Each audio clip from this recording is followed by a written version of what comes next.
Kami ucapkan selamat datang kepada seluruh peserta webinar. Semoga teman-teman semua dalam keadaan sehat walafiat.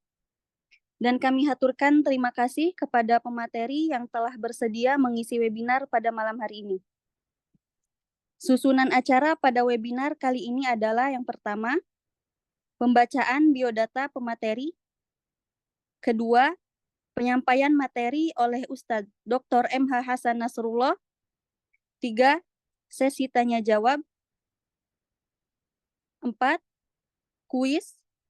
Dan bagi peserta yang bisa menjawab akan mendapatkan hadiah menarik. Dan terakhir, penutupan.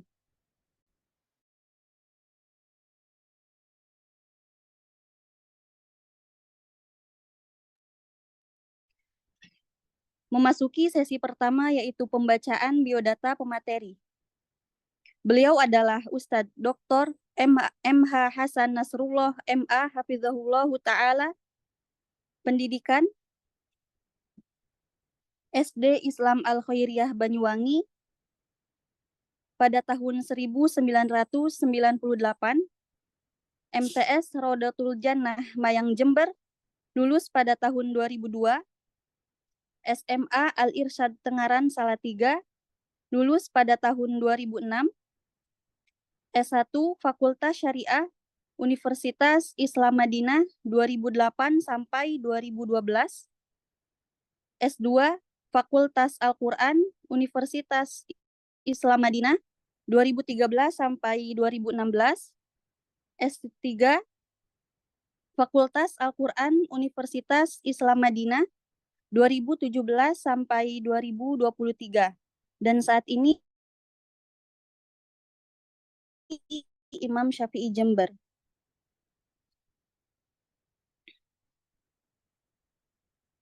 Memasuki sesi berikutnya yaitu penyampaian materi dengan judul apakah benar akan beruntung memilih karena agamanya?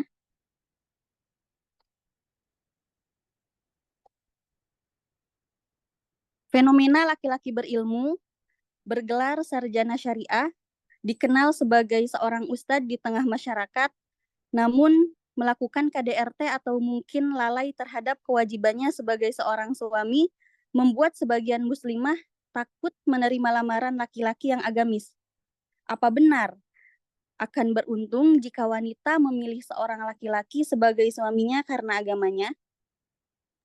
Untuk menjawab kegelisahan tersebut, mari kita simak dengan seksama penjelasan dari Ustadz Dr. M.H. Hasan Nasrullah M.A. Hafizahullahu Ta'ala. Kepada Ustadz, kami persilahkan. Bismillahirrahmanirrahim. Assalamualaikum warahmatullahi wabarakatuh. Alhamdulillahi rabbil alamin. Wa bihi nasta'inu ala umuri dunya waddin. Wa asyhadu an la ilaha illallah al-malikul haqqul mubin. Wa asyhadu anna Muhammadan abduhu wa rasuluh. Sallallahu alaihi wa ala alihi wa sahbihi ajma'in. Amma ba'd. Akhwati al-karimat, Allah yahfazukunna jami'an.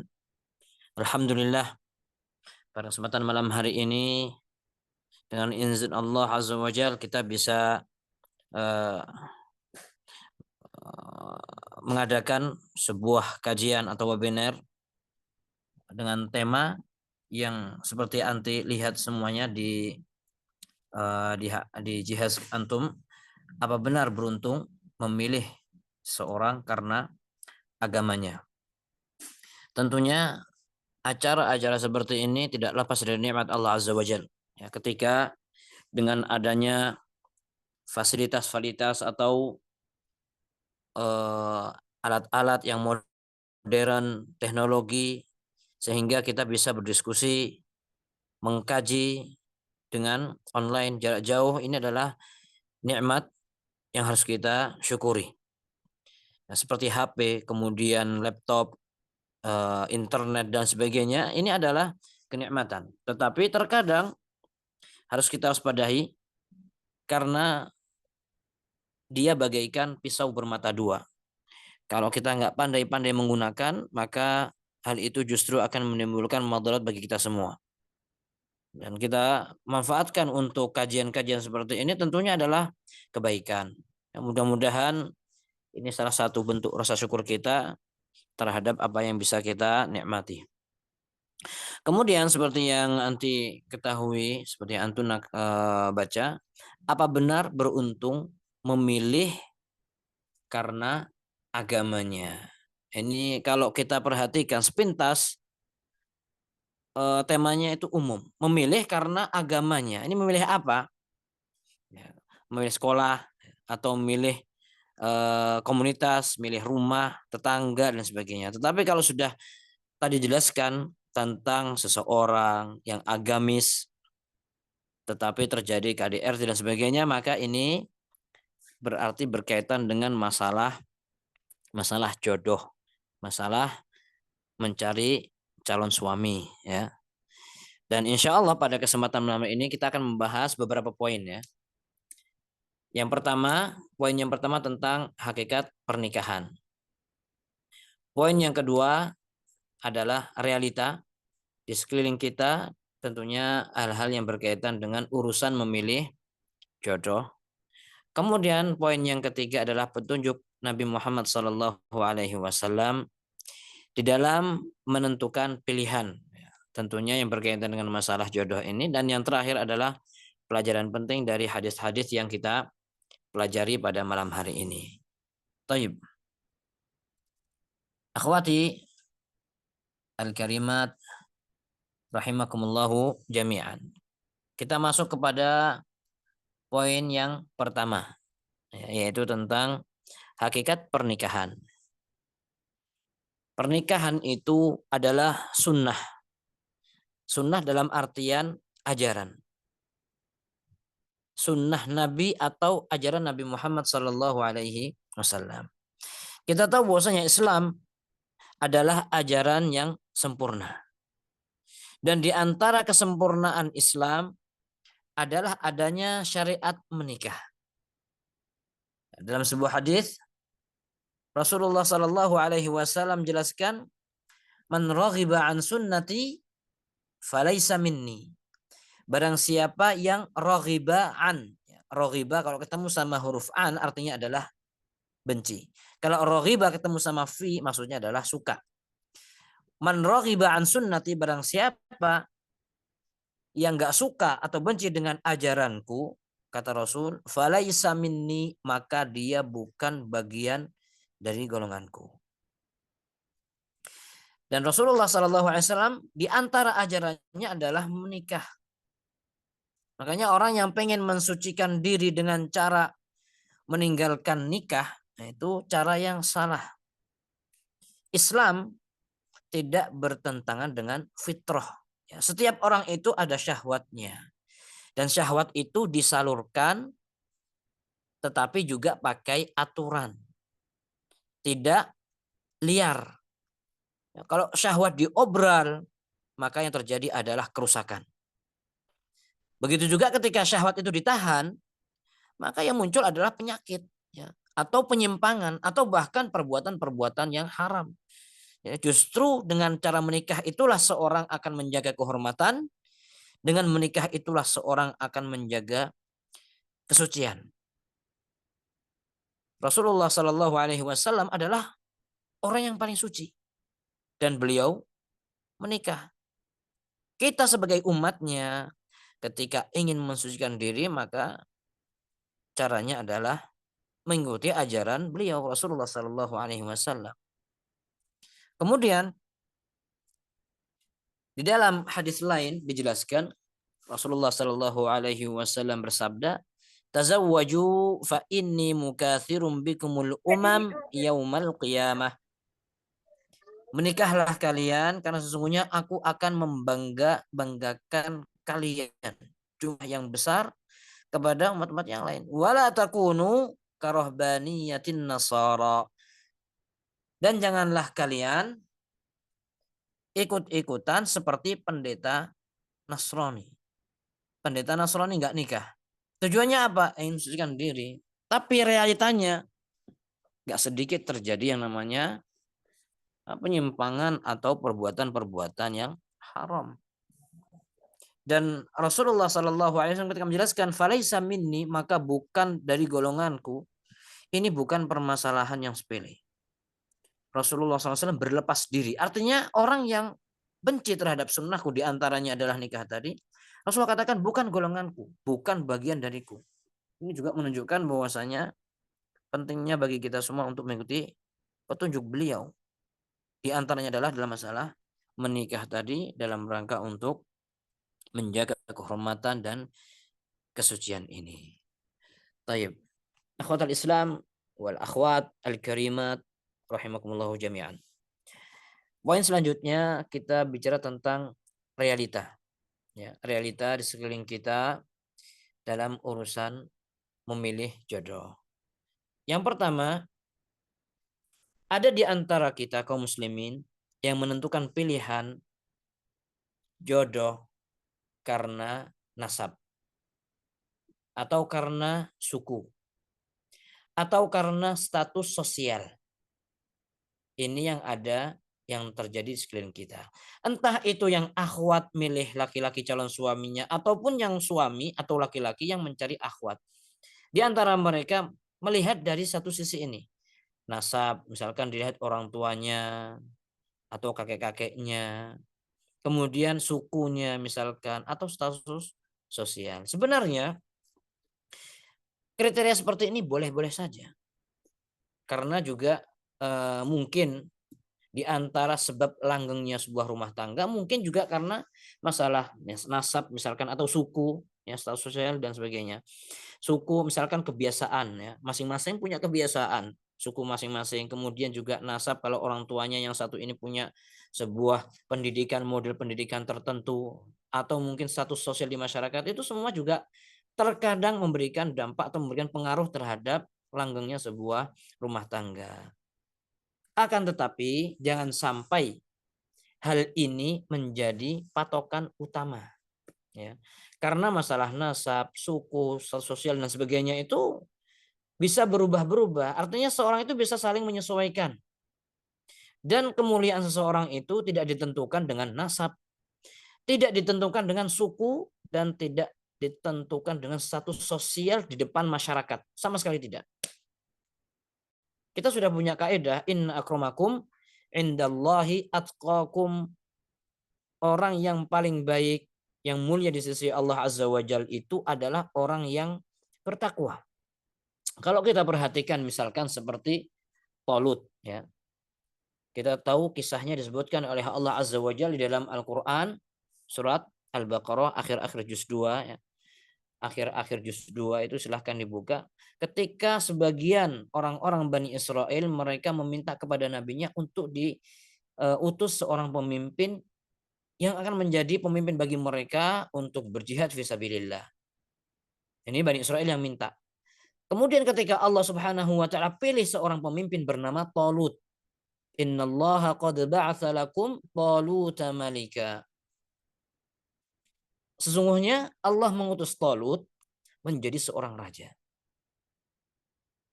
Akhirnya Bani Israel protes. Mereka yang minta, kemudian ketika sudah Allah pilih seorang Talut menjadi seorang pemimpin, mereka protes. Qalu anna yakunu lahul mulku alaina wa nahnu ahaqqu bil mulki minhu wa lam yu'ta sa'atan minal mal. Bagaimana seorang Talut itu kok jadi pemimpin kami? Dia nggak punya duit, nggak punya banyak harta. Kemudian mereka mengatakan kami lebih berhak untuk menjadi pemimpin. Ini pandangan Bani Israel. Kemudian setelah itu Allah jelaskan. Sesungguhnya innallaha astafahu alaikum wa zadahu bastatan fil ilmi wal jism. Allah memilih Talut itu karena kelebihan apa? Ilmunya. Kemudian memilih karena kekuatan dia. Ketika dia menjadi seorang panglima pasukan, menjadi seorang raja, punya ilmu, punya gagasan-gagasan, punya kepandaian, kecerdasan, dan dia juga punya fisik yang kuat yang mendukung gagasan-gagasan tersebut sehingga dia bisa menjalankan gagasan dia. Ini sudah sempurna. Tetapi nggak sempurna menurut Bani Israel. Ada yang mengatakan, sebagian ahli tafsir mengatakan karena Talut ini bukan keturunan para raja dan bukan keturunan para nabi.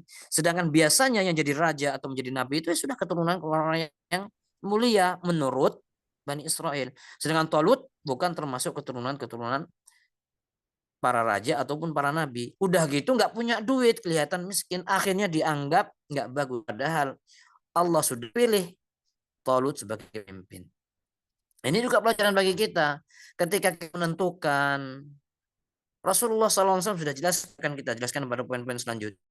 Yang jelas kita jangan menentukan seorang itu hanya berdasarkan sekedar nasab atau suku, status sosial di mata masyarakat dan sebagainya. Meskipun itu sebenarnya boleh-boleh saja, tetapi jangan sampai dijadikan patokan yang paling utama. Kemudian yang kedua, kalau kita perhatikan di antara realita yang ada sekeliling kita adalah menentukan pilihan karena harta. Ini banyak sering kita jumpai. Ada laki-laki ganteng, soleh, datang ke orang tua, kata orang tuanya, ini kerja apa? Masih jadi mahasiswa STDI. Waduh, ini belum kerja ini. Nanti anak saya mau dikasih makan apa? Misalkan. Atau misalkan melihat ada orang kelihatannya mustaqim, dia kelihatan rada-rada soleh gitu ya. Pakai sarung, pakai peci, pakai jubah gitu, apalagi pakai jaket alma mater. Tetapi kelihatan dia bukan orang yang berharta. Datang orang lain yang kelihatannya lebih keren misalkan. Datangnya pakai mobil dan sebagainya. Padahal mungkin mobilnya minjem tetangga, kita nggak tahu. Tapi yang jelas terkadang seorang itu sudah silau dengan penampilan masalah harta tadi. Sebenarnya sebagai orang tua atau sebagai anti calon istri itu boleh ya memikirkan masa depan yang berkaitan dengan masalah harta tadi. Oh ini orang kalau sudah misalkan orangnya agak kiri ya, misalkan sudah terbiasa hidup apa adanya. Sedangkan anti ayuhal ukht al-karimah terbiasa dengan kehidupan yang selalu ada misalkan. Nah ini memang terkadang bisa mempengaruhi kelanggaan dalam kehidupan berumah tangga. Tetapi ingat, jangan sampai urusan harta ini dijadikan sebagai tolak ukur yang utama. Karena insya Allah semua itu bisa saling menyesuaikan. Apalagi sampai menganggap bahwasanya orang yang mulia itu adalah yang berharta, kemudian yang nggak berharta itu miskin. Atau yang kasihan bukan mulia misalkan. Ini adalah anggapan yang keliru. Seperti yang kita jelaskan tadi, masalah Talut. Ya, Talut bukan orang yang berharta dan bukan orang yang berstatus wah di mata masyarakat. Tetapi Allah pilih dia. Dan orang-orang pilihan seperti ini banyak sekali. Kadang-kadang memang nggak nampak. Dan kalau kita jadikan harta sebagai tolak ukur, maka ini seperti sifat orang-orang Quraisy. Dalam surat Al-Fajr, فَأَمَّا الْإِنسَانُ إِذَا مَا ابْتَلَاهُ رَبُّهُ فَأَكْرَمَهُ وَنَعَّمَهُ فَيَقُولُ رَبِّي أَكْرَمَنِ. Ketika seorang manusia diuji oleh Allah Azza wa Jal, dikasih harta, dikasih kenikmatan, fayaqulu rabbi akraman. Maka dia mengatakan Allah memuliakanku. Wa amma idza mabtalahu faqadara alaihi rizqahu fayaqulu rabbi ahanan. Kalau diuji dengan kehidupan yang sempit, agak miskin gitu ya, kemudian merasa dirinya dihinakan oleh Allah Azza wa Jalla. Ini keliru. Kita perhatikan kehidupan Rasulullah Sallallahu Alaihi Wasallam. Kalau beliau mau jadi orang yang berharta kaya raya bisa saja. Tapi ternyata seperti yang kita saksikan bersama, seperti yang kita baca di dalam kitab-kitab sirah. Rasulullah SAW bukan orang yang bergelimang harta. Beliau zuhud, hidup dengan apa adanya. Bahkan ketika tidur, bangun tidur berbekas di punggung beliau. Ketika datang pengemis, nggak punya apa-apa, punya cuman air putih misalkan. Kemudian kompor juga nggak nyala dalam waktu yang lama. Tetapi beliau adalah orang yang paling bahagia. Ya, taib. Kemudian, kalau kita perhatikan realitas sekeliling kita, ada juga sebagian orang yang menentukan pilihan karena penampilan.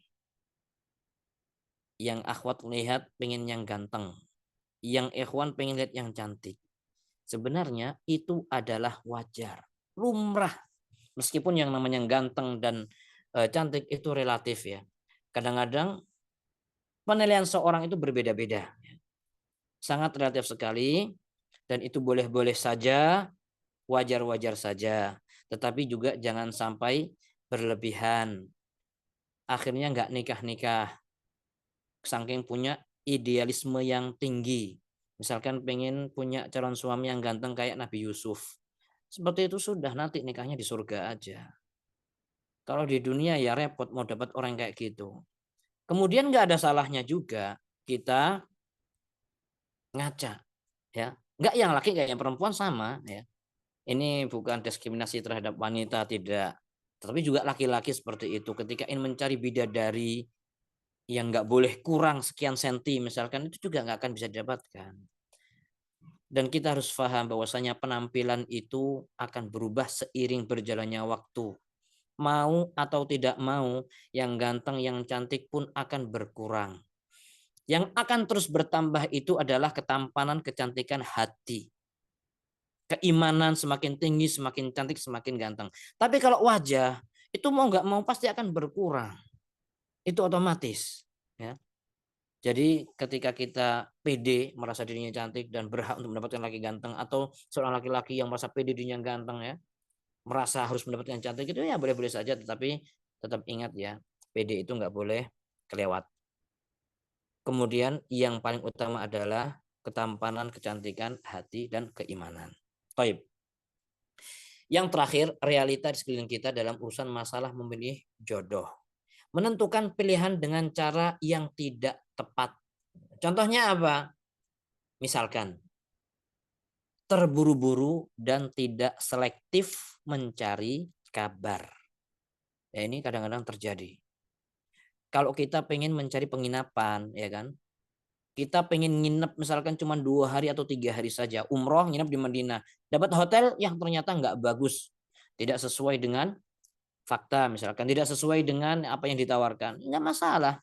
Insya Allah kita pun juga nggak akan ribet-ribet. Cuma 3 hari, sabar. Memang kadang namanya perjalanan safar itu seperti ini.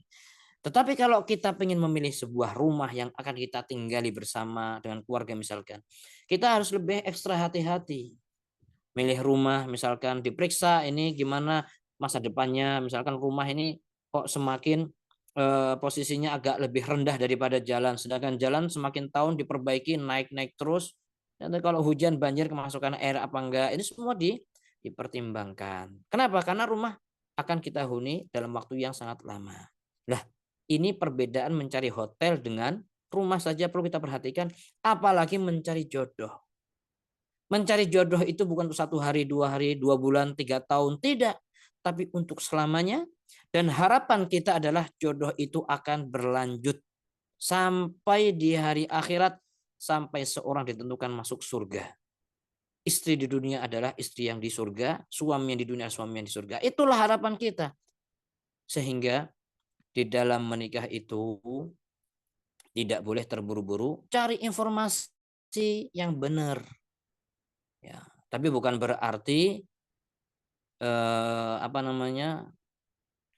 mencari informasinya tidak tepat, ya. Misalkan seperti milih mak comblang yang nggak amanah. Kadang-kadang mak comblang nggak amanah, yang disebutkan yang baik-baik aja. Ini nggak tepat. Atau misalkan kurang yakin, udah ketemu saja sama ikhwannya, sama akhwatnya. Memang ditemenin sama orang tuanya misalkan, ya. Begitu duduk, ngobrol-ngobrol, langsung dikeluarin jurusnya. Afan akhi, antum sudah hafal berapa juz misalkan. Misalkan antum ikut HSI enggak? Nilainya mumtaz murtafi, apa makbul, apa rosib-rosib setengah makbul. Nanti suaminya enggak mau kalah. Atau ya nanti juga coba baca gimana sih tajwidnya. Nanti ini mau nikah apa mau murojaah persiapan UAS, kan malah salah itu. Jadi enggak terburu-buru, selektif, butuh waktu. Karena kita memilih pasangan itu untuk menemani masa depan yang panjang. Taib. Ini diantara realita yang ada di sekeliling kita. Taib. Sekarang kita masuk kepada petunjuk Nabi di dalam menentukan pilihan. Mudah-mudahan ini bisa menjawab pertanyaan yang sudah oleh Al-Ukht Al-Karimah di mukaddimah tadi. Taib. Yang pertama, asal atau muara dari pembahasan malam hari ini ada Sallallahu alaihi wasallam, tunkahul mar'atu limaliha wa lihasabiha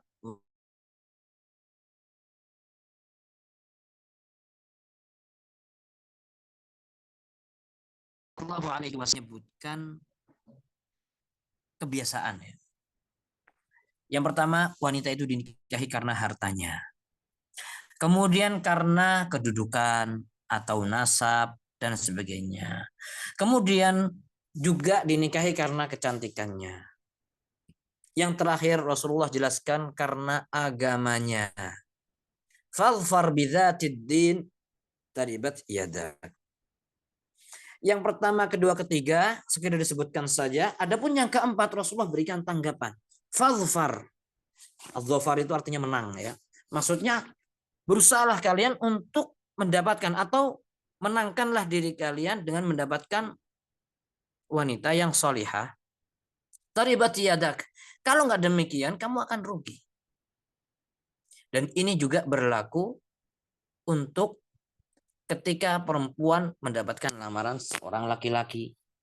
Terkadang ya, kalau kita perhatikan realitanya adalah seperti yang kita bahas pada poin yang sebelumnya, melihat hartanya misalkan, kemudian kedudukan atau nasab, atau ketampanan, penampilan dan sebagainya, dan karena agama juga. Nah, yang paling dijadikan inti tolak ukur atau pertimbangan itu adalah agamanya.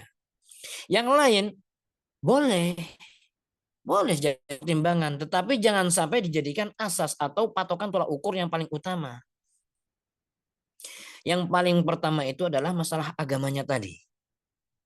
Utama ya, bukan masalah pertama, tapi utama. Maksudnya adalah yang paling penting. Terlepas nanti ingin melihat dari satu sisi yang ini dulu, yang itu dulu, maka itu terserah, wallahu a'lam. Jadi memang tidak ada larangan dalam Islam menikah dengan yang kaya, yang terpandang, yang ganteng, cantik. Ya. Tidak ada larangan sama sekali. Hanya saja yang utama adalah yang berkaitan dengan masalah agama ini. Dilihat dulu. Kita ketika kuliah atau ketika bertetangga, kita berusaha untuk mencari orang yang baik, mencari lingkungan yang baik. Berteman dengan teman yang baik, yang rajin, maka anti akan menjadi terseret atau terdorong, bukan terseret, terdorong untuk menjadi akhwat yang rajin. Tapi kalau anti berteman dengan teman yang nggak baik, yang malas, suka bolos, semesternya nambah terus, nah, ini dikhawatirkan anti terseret kepada kemalasan.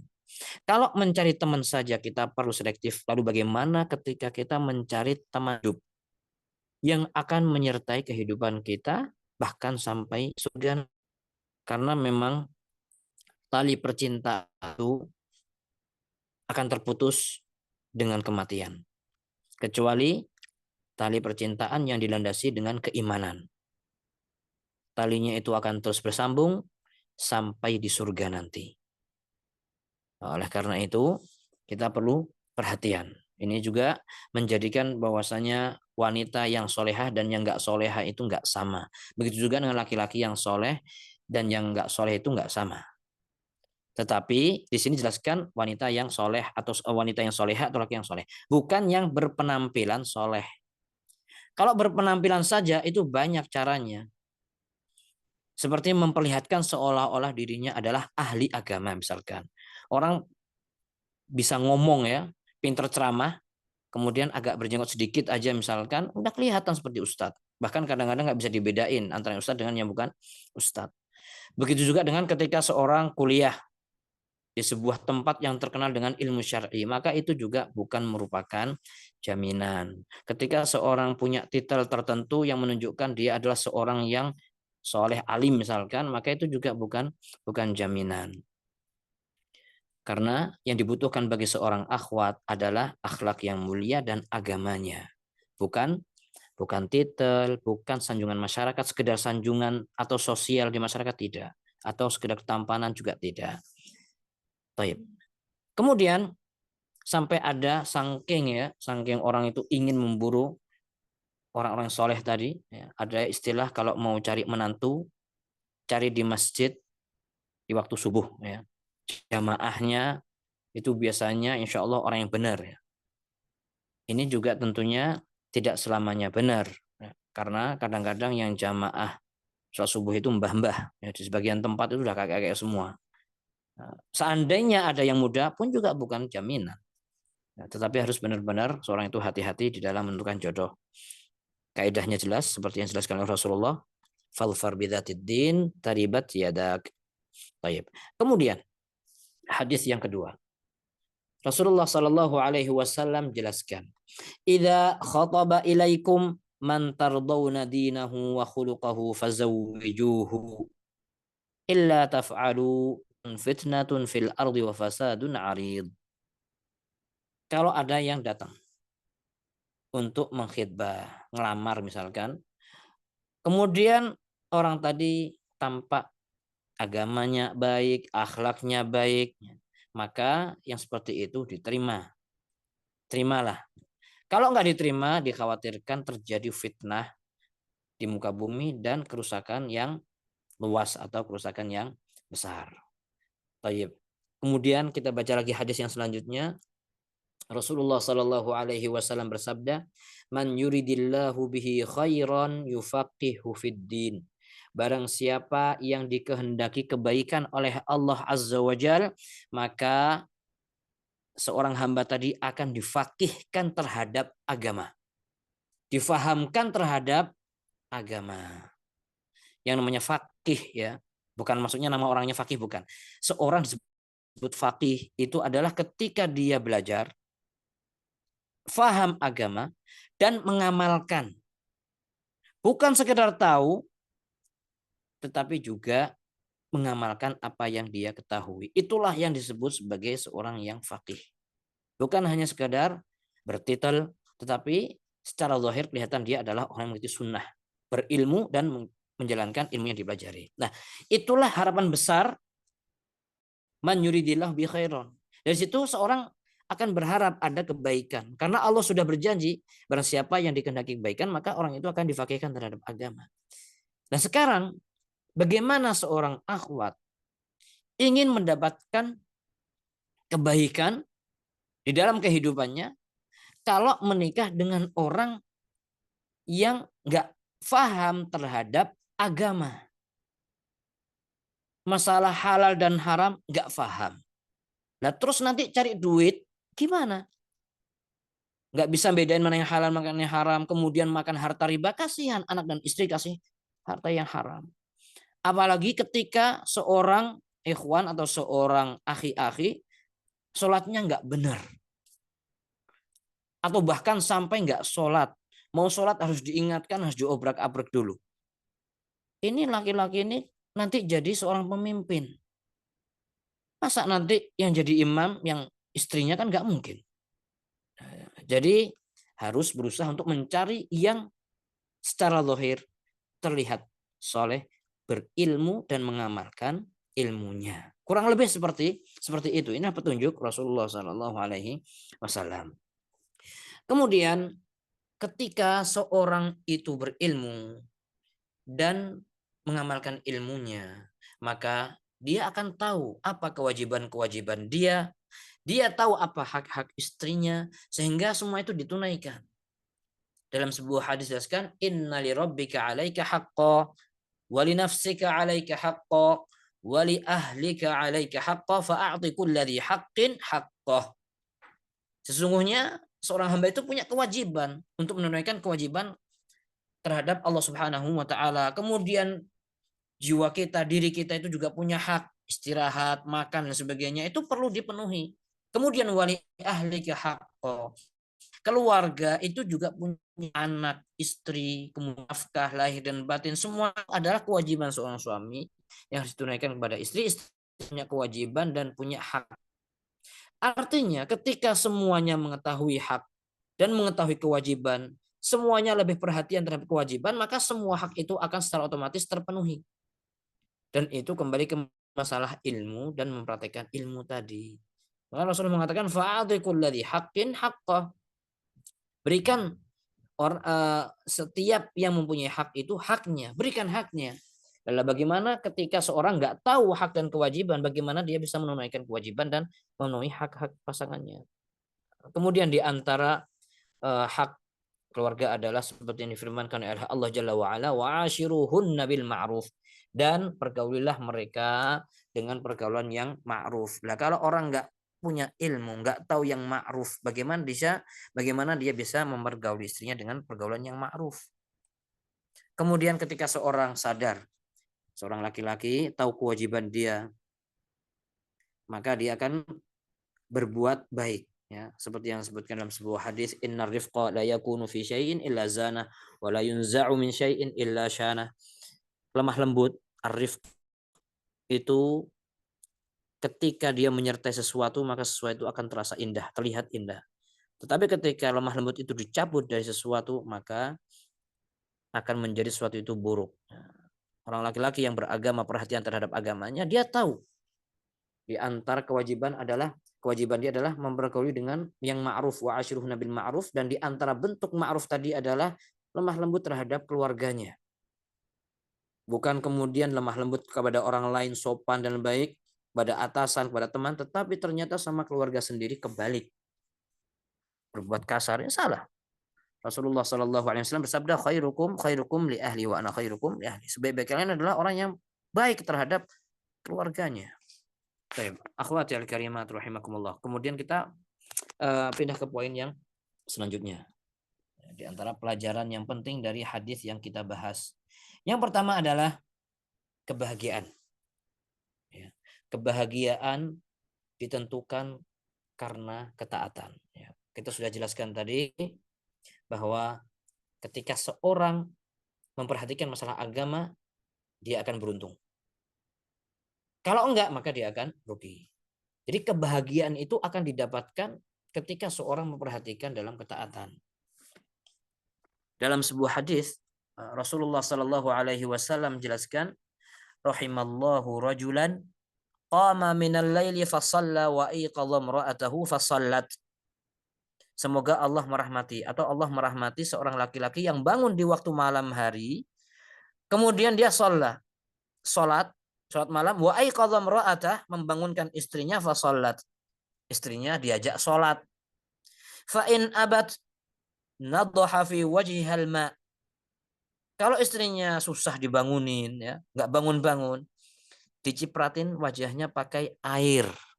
Ingat, dicipratin aja, bukan disiram. Lemah lembut, dicipratin air. Bukan ngambil gayung atau apalagi ember, ya. Wa rahimallahu imra'atan qamat minal laili fasallat wa aiqadhat zawjaha fasalla. Wa rahimallahu imra'atan, dan mudah-mudahan Allah merahmati seorang wanita atau seorang istri, qamat minal laili, bangun malam, fasallat, kemudian sholat tahajud, wa iqadhat zaujaha, suaminya dibangunin, fasalla, akhirnya suaminya bangun juga. Ini salah satu keindahan dalam rumah tangga. Fa in aba dhahat fi wajhihi. Kalau suaminya rada pelor, maksudnya nempel, kemudian molornya pang, ya, nggak bangun-bangun, diambilkan, dipercikkan air di wajahnya dengan air tadi, bukan disiram. Dah, inilah salah satu keindahan yang ada ketika sebuah rumah tangga dibalut dengan keimanan dan ketakwaan. Dan ini nggak akan didapatkan kecuali rumah tangga. Maksudnya ketika seorang sudah menikah, suami dan istri. Kalau belum nikah, ya gimana mau bangunin istri orang atau suami orang, ya musibah, ya, bencana. Makanya nikah dulu, baru praktekkan apa yang disabdakan oleh Rasulullah SAW. Inilah salah satu keindahan. Dan ini juga nggak didapatkan bagi mereka orang yang pacaran. Meskipun pacarannya dibungkus, dibalut dengan kata-kata Islami. Misalkan pacaran Islami. Contohnya misalkan, ya, sebagian ukti-ukti, kalau sudah sepertiga malam, ngejapri ikhwannya, ya akhi, sudah sepertiga malam, ya salam. Tahajud ya, Masya Allah. Kemudian yang ikhwannya nggak mau kalah, oh ya hari Senin, jangan lupa sahur puasa. Nah, ini omong kosong, ya, hati-hati. Anak ingetin bahwa buaya di sungai, di laut itu berbahaya. Dia bisa memangsa orang. Tetapi buaya di darat itu jauh lebih berbahaya karena dia bisa mencuri hati. Kita bisa perhatian suara buaya yang mengerikan, kemudian kita kabur. Tapi kalau buaya darat, suaranya terkadang lemah lembut, ya. Assalamualaikum ukhti, seperti itu. Hati-hati, akhwat-akhwat sekalian. Jangan bermain api, anti akan terbakar. Jangan bermain air, anti akan basah. Ya. Masalah ini bukan masalah sepele. Masalah hati itu susah. Orang kalau sudah terjebak dengan masalah cinta, akal itu kadang-kadang nggak main. Entah kenapa kok aku semakin rindu padanya. Padahal dia belum jadi suaminya. Padahal dia belum jadi istrinya. Hati-hati. Kalau memang serius, suruh datang ke abi anti. Suruh datang ke wali, ke kakaknya, pamannya. Serius gitu. Jangan cuma ngobrol-ngobrol pakai WA, diajak pacaran. Jangan mau diajak gombal-gombalan. Semua itu akan indah pada saatnya. Kalau belum indah, belum saatnya, kemudian terburu-buru, man ista'jala bisyai'in qabla awanihi, takutnya apa? Nggak dapat apa yang dia inginkan. Baik, yang berikutnya. Di antara pelajaran yang bisa kita ambil dari hadis-hadis tadi adalah seorang lelaki itu adalah pemimpin. Ya.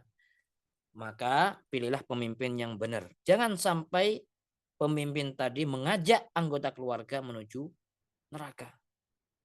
Allah Subhanahu wa taala berfirman, "Ya ayyuhalladzina amanu qu anfusakum wa ahlikum nara." Wahai orang-orang yang beriman, qu anfusakum, lindungilah diri kalian, jaga diri kalian, wa ahlikum, dan keluargamu dari api neraka. Jadi serius dalam hidup ini. Hidup cuma sekali, jangan main-main. Kita berusaha untuk mencari yang terbaik. Pilihlah calon untuk ayah anak-anak antunna, yang bisa mengajak dalam kebaikan, yang bisa mengajak bersama ke surga.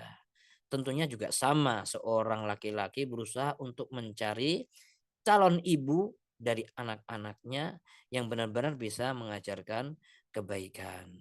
Kadang-kadang syubhatnya itu, nggak apa-apa sama siapa aja, nanti saya ajarin setelah nikah.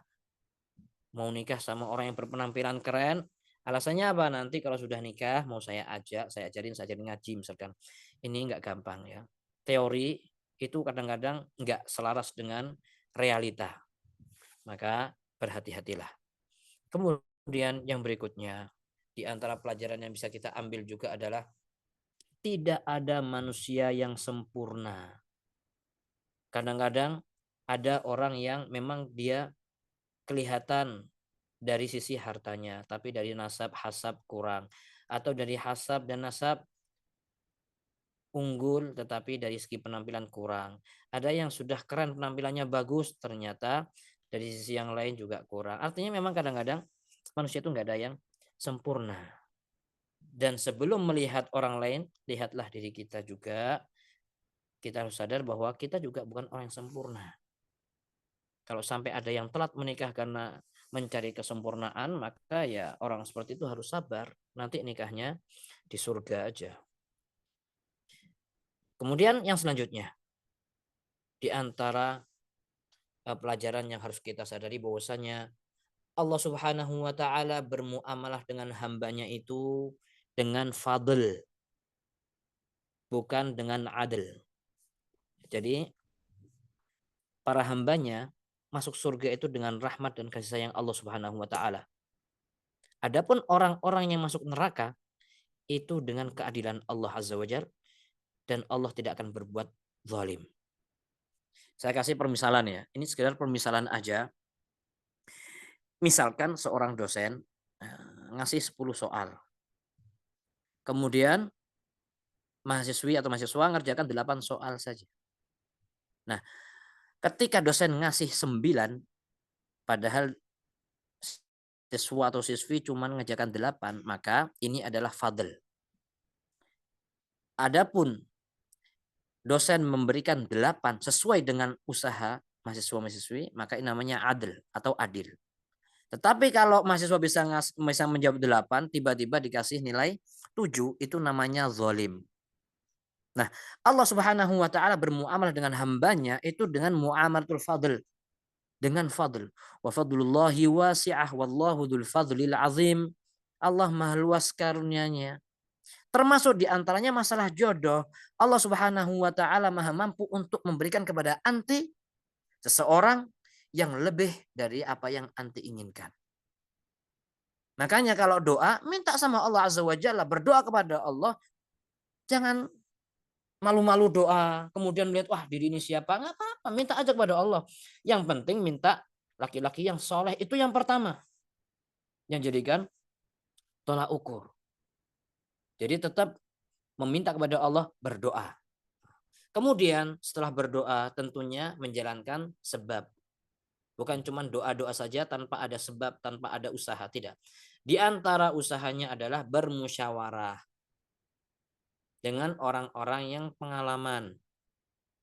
Kita itu terbatas ya. Keilmuan kita sangat terbatas, pengalaman kita juga terbatas, maka kita bertanya kepada mereka yang lebih senior, yang lebih sepuh ya, yang mungkin mereka lebih berilmu dan lebih berpengalaman. Nah, kita perlu untuk bermusyawarah, minta pendapat mereka bagaimana, apa yang harus saya lakukan. Kemudian jangan lupa juga istikharah, meminta petunjuk kepada Allah Subhanahu wa taala. Kalau seorang sudah istikharah, sudah bermusyawarah, sudah berdoa, maka bertawakal kepada Allah, maka Allah yang akan berikan kemudahan. Kalau suatu hari nanti ya, setelah istikharah, musyawarah dan sebagainya, ada gelombang besar yang mengganggu rumah tangga atau bahtera rumah tangga antum atau antunna, maka itu wajar ya. Karena yang namanya rumah tangga itu pasti ada gelombang, nggak mungkin mulus-mulus aja. Kalau bahtera pengen diem mulus ya nggak usah di lautan, sudah di daratan diem aja. Jadi yang namanya bahtera rumah tangga itu pasti ada cobaan. Yang jelas ketika seorang berusaha untuk merajut cinta karena Allah, karena keimanan, bertawakal kepada Allah, maka Allah Maha tahu para hambanya yang menginginkan kebaikan. Dan Allah akan berikan bantuan pertolongan kepada para hambanya. Tayyib akhwati al-karimat rahimakumullahu jami'an. Kurang lebih itu yang bisa kita bahas pada kesempatan webinar malam hari ini. Mudah-mudahan bermanfaat dan mudah-mudahan sudah terjawab ya. Jadi pertanyaannya, apakah akan beruntung ketika seorang mencari yang memperhatikan masalah agamanya? Jawabannya insya Allah sudah jelas. Dan bagaimana dengan ketika seorang yang terlihat agamis namun ternyata terjadi problem KDR dan sebagainya, maka kita pun juga sudah jelaskan bahwasanya seorang dikatakan faqih itu adalah orang yang berilmu dan mengamalkan amalannya, mengamalkan ilmunya, bukan sekedar berpenampilan soleh atau bertitel dengan titel yang biasanya dipakai oleh orang-orang yang terlihat soleh, atau ya sekedar nimbrung di sekeliling orang-orang yang soleh itu. Meskipun itu juga mungkin jadi bahan pertimbangan, tetapi itu enggak jaminan.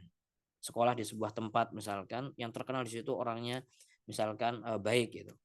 Padahal di zaman Nabi Muhammad SAW di Madinah atau di Mekah itu ada juga orang-orang yang tidak baik. Jadi bukan merupakan jaminan gitu.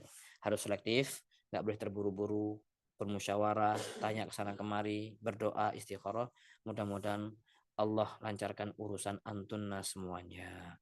Wallahu alam, itu yang bisa kita bahas, mudah-mudahan bermanfaat. Kemudian anak kembalikan kepada moderator. Kemudian juga kuisnya, ya silahkan diatur. Nah, Masya Allah, jazakumullahu khairan Ustaz atas pemaparan materinya. Alhamdulillah sepertinya kita sudah mendapatkan jawabannya, teman-teman ya. Jadi memang insya Allah dengan memilih agamanya kita akan beruntung karena agama adalah hal yang paling utama yang harus diperhatikan ketika kita memilih pasangan hidup. Seperti itu. Sesi selanjutnya yaitu tanya jawab. Bagi teman-teman yang ingin mengajukan pertanyaan, dapat bertanya langsung dengan mengaktifkan fitur raise hand atau mengirimkan pertanyaan melalui admin pertanyaan dengan memperhatikan adab berikut. Yang pertama, mengucapkan salam, mendoakan pemateri, menyebutkan nama dan asal, lalu menyampaikan pertanyaan. Sebelumnya, Afwan Ustadz, apakah pertanyaannya ditampung terlebih dahulu atau dijawab satu persatu?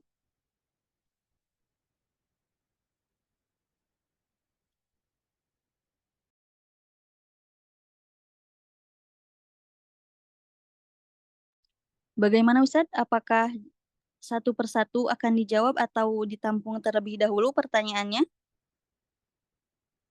Oh, emang sudah ada pertanyaan? Masih dalam proses, Ustaz. Namun apakah mau dijawab satu persatu atau ditampung terlebih dahulu, Ustaz?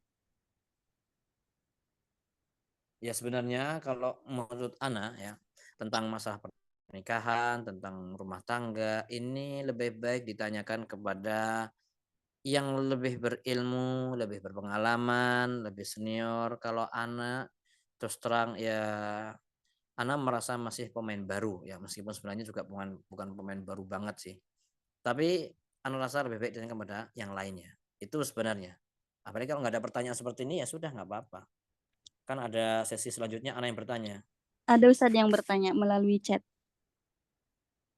Oh ya, kita baca. Ya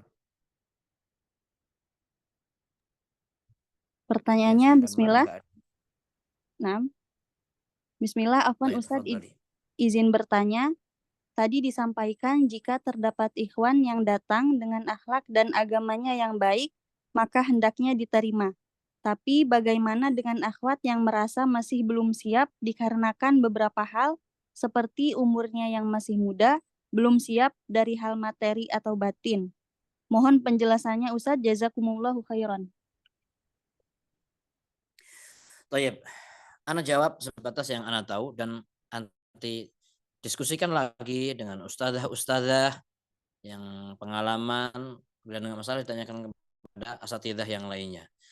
Ketika ada yang datang kemudian sudah terlihat sokir, akhlaknya baik dan sebagainya, maka kalau merasa belum siap ya disiapkan. Soalnya kalau nurutin nggak siap, biasanya orang itu nggak siap-siap gitu. Jadi kalau belum siap gimana ya disiapkan. Walaupun masalah usia masih muda, tua dan sebagainya, usia relatif. Tua muda itu relatif. Yang penting kalau memang sudah waktunya menikah ya menikah aja gitu. Wallahu alam ya itu yang bisa Anda jawab. Baik Ustadz, jazakumullahu khairan. Untuk pertanyaan selanjutnya, yaitu Assalamualaikum warahmatullahi wabarakatuh. Izin bertanya, cara mengatasi insecure karena trauma. Bagaimana cara mengatasi insecure menikah karena sangat trauma, Ustaz? Seperti itu pertanyaannya. Wah, mungkin bisa diperjelas lagi nih. Anak kurang paham. Insecure istilah bagaimana maksudnya itu? Trauma karena apa? Jadi akhwat ini insecure untuk mau menikah karena mungkin ada sebelumnya trauma dengan apa namanya pribadinya sendiri, masalah pribadinya sebelumnya seperti itu. Tapi yang Jadi tidak jelas mau kita semua melangkah. tahu bahwasanya Tayyib, yang jelas nikah itu kan ajaran Rasulullah SAW dan ajaran Rasulullah itu pasti baik. Ketika anti terhalangi dari sesuatu itu maka silahkan dipelajari aja. Kalau mengalami trauma dan sebagainya dikonsultasikan kepada ahli psikologi, ya kan. Yang penting jangan sampai menghalangi diri anti dari kenikmatan yang Allah berikan kepada umat ini. Seperti itu. Ya dipelajari aja solusinya bagaimana, diskusikan dan berdoa kepada Allah karena Allah Maha mendengar, Allah Maha mampu untuk memberikan kemudahan kepada anti. Wallahu alam. Itu sebatas itu yang bisa ana jawab dan bagusnya memang diskusikan lagi silahkan tanyakan kepada yang lain, pada ustadzat, kepada asatidzah dan sebagainya. Wallahu alam. Silahkan. Terima kasih Ustadz atas jawabannya. Jazakumullahu khairan. Pertanyaan ketiga, Bismillah, Assalamualaikum warahmatullahi wabarakatuh. Hayakumullah Ustadz. Semoga Allah menjaga Ustadz dan keluarga. Izin bertanya mengenai hadis tentang bagaimana suami dan istri sama-sama saling mengingatkan dalam ketaatan kepada Allah, membangunkan sholat tahajud, istri atau suaminya, dan memercikan air jika belum bangun. Apakah hal ini pun juga termasuk dalam hal selain bangun malam? Misalkan, Saat ini Ana sedang diamanahkan menjadi seorang guru pengajar tahsin. Alhamdulillah, sungguh Ana mencintai hal ini dan Allah berikan kebahagiaan juga pada tolibah-tolibah Ana. Namun, qadarullah suami Ana kurang terlihat suka. Walau beliau tidak melarang. Beliau tidak mengizinkan Ana mengikuti daurah-daurah atau taklim di luar. Jadi Ana hanya belajar online. Sementara murid Ana datang ke rumah untuk belajar. Ana sedih, tapi Ana tidak mungkin melawan suami Ana. Apa yang harus Ana lakukan sebagai apa yang harus Ana lakukan? Apa yang harus Ana lakukan sebagai analogi dari memercikan air tadi, Ustadz? Jazakumullahu khairan. Baik. Wallahu alam ya. Sebenarnya hadis tadi itu tidak mengharuskan, tidak mengharuskan anti harus memercikkan gitu kan. Kalau memang suami nggak mau, nggak suka, misalkan ya dalam masalah hadis tadi, ya nggak harus ya, dibangunkan dengan cara yang lain, dengan cara yang baik. Nah begitu juga dengan ketika anti senang dengan masalah lakoh tahsin dan sebagainya, berkecimpung dengan dunia tahfidz atau dunia Al-Quran, dunia talabul ilm, maka sebenarnya itu adalah nikmat yang besar juga yang perlu anti syukuri. Mudah-mudahan terus senang berkaitan dengan masalah yang terus senang dengan kenikmatan tersebut. Tetapi kita sebagai bukan kita, maksudnya anti sebagai seorang istri itu juga harus perhatian terhadap kewajiban istri atau hak suami. Ketika suami nggak suka, ya sudah nggak apa-apa. Kalau nggak boleh taklim di luar, kan bisa dilakukan dengan online seperti yang anti sebutkan tadi. Kalau dibolehkan online, ya sudah alhamdulillah. Artinya jangan kemudian meninggalkan secara keseluruhan, selama yang bisa dilakukan tanpa harus melanggar keridhaan suami. Itu yang Anda ketahui. Karena memang suami tidak mengajak, menyuruh pada kebatilan atau kepada kesalahan, perbuatan dosa. Kalau sudah sampai seperti itu jelas la ta'atul makhluk fi ma'siyatil khaliq. Tetapi ketika suami hanya sekedar menampakkan ketidaksukaan, ketika anti misalkan hadir taklim misalkan, maka ketika ada solusi yang lain maka ambil solusi yang lain, jangan memaksakan diri. Ya, wallahu alam. Karena anti juga punya kewajiban untuk taat kepada suami. Itu sebatas yang ana pahami. Wallahu alam. Sebatas itu yang bisa ana jawab.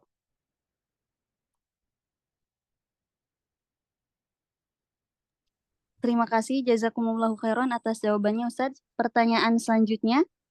Bismillah, Assalamualaikum.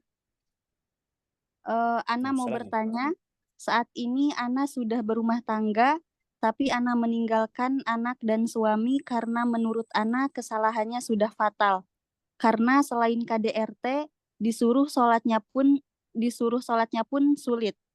Pernah mabuk dan terakhir yang membuat Ana fatal beliau berjudi. Apakah Ana di posisi salah dan apakah sumpahan karma itu tetap berlaku? Karena Ana bingung apa Ana salah atau tidak. Terima kasih Ustadz. Baik. Wallahu alam. Kalau sudah sampai ke masalah sholat, kemudian judi dan mabuk dan sebagainya itu sudah parah. Dan wallahu alam sebatas yang anda pahami, yang anda ketahui, sikap anti benar ketika anti meninggalkan suami, tetapi bukan anaknya yang ditinggalin ya. Anaknya jangan ditinggalin. Kalau anak ditinggalin nanti malah ikutin abinya, ikutin bapaknya. Tetapi ketika suami sudah nggak perhatian masalah sholat, itu nggak layak untuk menjadi pemimpin. Orang nggak perhatian sama sholat itu amalan yang paling penting loh. Kalau dia nggak perhatian sama sholat, bagaimana dia mau perhatian sama, bagaimana dia bisa menuntun keluarganya kepada surga? Nggak apa-apa, cerai. Wallahu alam ya. Kalau dia nggak bisa dikasih tahu, nggak bisa dinasihatin, wallahu alam sudah cerai. Mudah-mudahan Allah gantikan yang jauh lebih baik.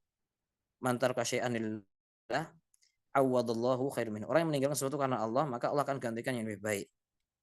Ya, tetapi kalau misalkan sebenarnya memang cerai itu ya solusi terakhir ya. Setan itu suka sama muslim atau muslimah, dua pasangan yang cerai. Itu mereka setan itu suka sekali berusaha untuk mengganggu manusia supaya cerai. Tetapi kalau sebabnya karena masalah agama tadi, wallahu alam seperti yang saya tahu, nggak apa-apa, cerai aja. Mudah-mudahan Allah gantikan nanti yang soleh. Kemudian juga jangan lupa itu anak-anaknya dia tinggal. Mudah-mudahan Allah berikan kemudahan kepada anti untuk merawat anak-anak itu. Wallahu alam. Nanti pokoknya semua pertanyaan-pertanyaan yang diajukan ini silahkan ditanyakan lagi ke konsultasi syariah atau konsultasi keluarga atau apapun ya, karena mereka insya Allah lebih paham, lebih pengalaman, lebih mendalami di bidang ini. Wallahu alam. Silahkan. Jazakumullahu khairan atas jawabannya Ustadz. Ini pertanyaan terakhir. Assalamualaikum Ustadz. Semoga Allah melindungi Ustadz dan semua umat Islam di dunia. Saya ingin bertanya, Ana seorang karyawan swasta. Bulan lalu dihitbah oleh seorang Ustadz lulusan Madinah. Beliau adalah seorang Ustadz cerai hidup. Tapi setelah proses untuk pernikahan terlihat tabiatnya yang otoriter. Begitu pula ibunya sangat mengintervensi keputusan anaknya. Sebelumnya, beliau digugat cerai oleh istri pertamanya. Istri pertamanya ini adalah seorang ustazah, dan karena mantan istri ditinggal selama 2 tahun. Padahal sang istri selalu meminta beliau pulang ke Indonesia dengan proses ini. Sedangkan saya ragu jika menolak orang soleh tidak akan dapat yang lebih baik ke depannya. Terima kasih, jazakumullahu khairan. Baik. Yang pertama, alma mater yang disebutkan tadi, subhanallah ya, jangan menjadikan titel alma mater sebagai patokan utama. Kalau dijadikan sebagai pertimbangan nggak apa-apa ya, tetapi jangan sampai dijadikan patokan utama. Kemudian kesolehan itu bukan dilihat dari penampilan dan dari alma maternya. Nanti tanyakan kepada yang sebelumnya kan, sebelumnya sudah tahu bagaimana akhlaknya ketika meninggalkan, tidak mewajiban, kemudian ada urusan yang lain. Itu semua perlu dipertimbangkan. Jangan terburu-buru, jangan terburu-buru. Tanyakan kepada yang ahli.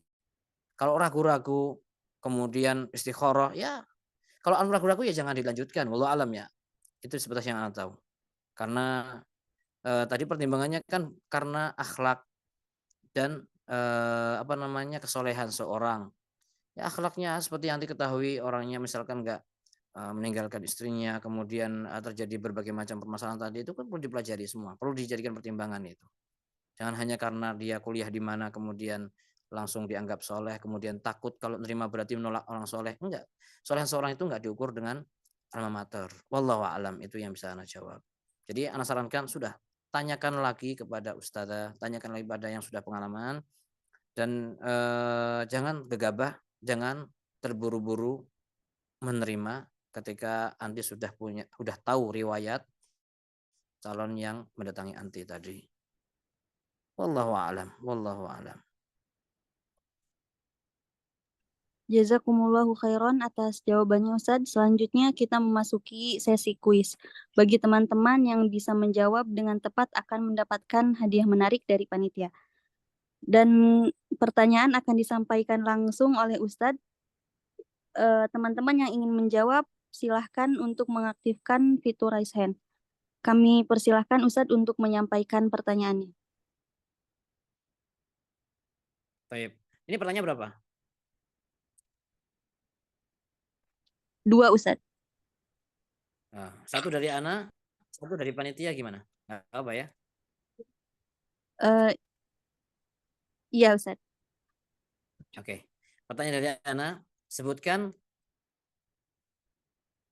4 wanita yang paling mulia di dunia.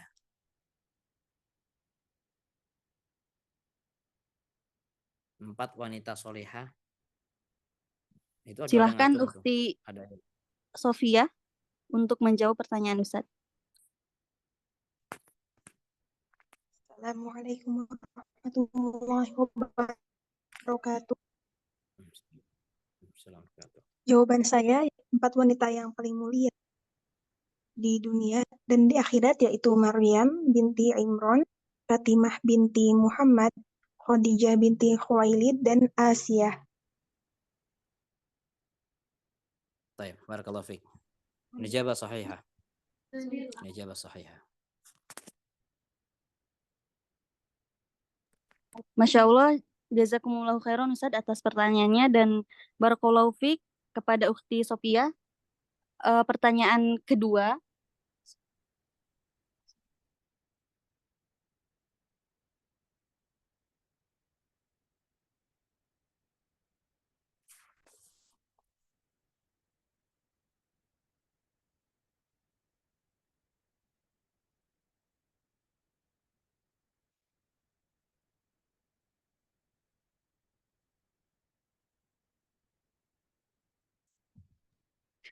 Baik, pertanyaan kedua, seperti yang tadi Ustadz sampaikan bahwa dengan memilih lelaki yang solih, kita akan beruntung dalam rumah tangga insya Allah. Namun kesolihan laki-laki yang seperti apa yang dimaksudkan oleh Ustadz tadi yang telah dijelaskan. Yang ingin menjawab, silakan Ukhti Suci Liswandari. Kesalihan dari akhlaknya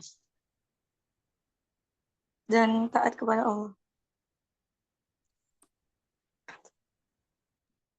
Bagaimana Ustadz jawabannya? Loh, yang ngasih pertanyaan siapa? Kok Anda yang suruh mensahihkan? Ya intinya orang yang soleh, akhlaknya baik, orang yang taat kepada Allah.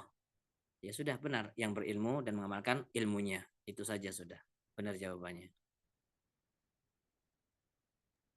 Jazakumullahu khairan Ustadz dan barakallahu fiq kepada Ukhti Suci Liswandari.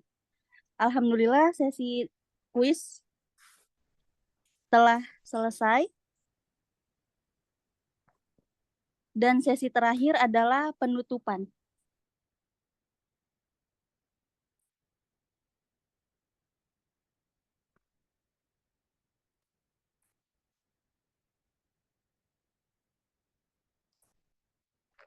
Sebelum kita tutup webinar ini, Ana akan membacakan sedikit kesimpulan dari materi yang telah disampaikan oleh Ustadz.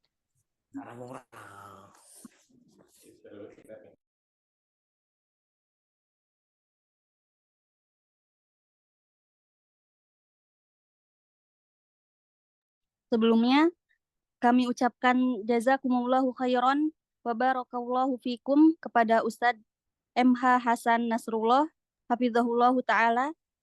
Tanpa mengurangi rasa hormat, kami mempersilahkan untuk Ustadz meninggalkan ruang Zoom. Oke, jazakumullah khairan. Assalamualaikum warahmatullahi wabarakatuh. Waalaikumsalam warahmatullahi wabarakatuh.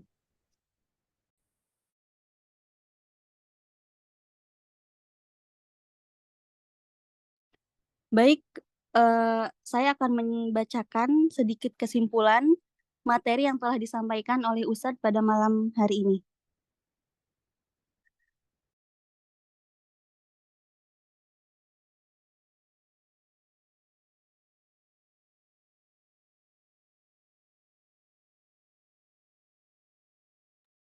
Yang pertama, kemuliaan seseorang tidak ditentukan oleh nasab, suku, dan status sosial seseorang. Selanjutnya, ketampanan dan kecantikan akan berkurang. Yang benar adalah ketampanan dan kecantikan hati serta keimanan.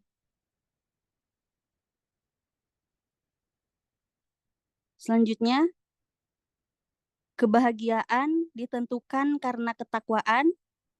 Lelaki adalah pemimpin, tidak ada manusia yang sempurna. Allah bermuamalah dengan hambanya dengan fadl dan musyawarah dan istikharah ketika akan menentukan pilihan atau menentukan pasangan hidup. Dan pertanyaan besar kita pada malam hari ini yaitu bahwa insya Allah dengan memilih agamanya, kita akan beruntung ketika memilih pasangan. Alhamdulillah, seluruh rangkaian acara telah kita lalui bersama. Semoga apa yang Ustadz sampaikan bermanfaat bagi kita semua. Bagi teman-teman yang telah menjawab kuis, silahkan untuk menghubungi admin Humas di grup WA. Dan jangan lupa kepada seluruh peserta untuk mengisi presensi melalui link yang telah dibagikan di kolom chat. Alhamdulillah, sampai jumpa di acara kami berikutnya. Saya mewakili segenap panitia, memohon maaf atas segala kekurangan selama acara ini berlangsung. Dan kami ucapkan terima kasih atas partisipasinya. Jazakumullahu khairan wa barakallahu fikum. Webinar ini disponsori oleh Bin Daud Tour, Hobi Sedekah Official, The Kriuk Jember, Khairo Muslimah, Peksita ID, Muslim Madani, Restoran Tabur, Aroyhan Parfum, Kuba ID, dan Ziyadah Consulting. Dengan media partner BEM Mahad Aisyah, BEM Stay Ali Putri, Darun Nisa ID, Din Akademi ID, Halaqatul Quran, Info Kelas Muslimah, Madrasah Wanita Solihah, Nasiha Project, Parenting Muslimah ID, Simal Indonesia, dan Zohor Ilmu. Kita akhiri dengan membaca doa kafaratul majlis. Subhanakallahumma wa bihamdika asyhadu an la ilaha illa anta astaghfiruka wa atubu ilaik. Wa sallallahu ala nabiyyina Muhammad walhamdulillahi rabbil alamin. Wassalamualaikum warahmatullahi wabarakatuh. Waalaikumsalam warahmatullahi wabarakatuh.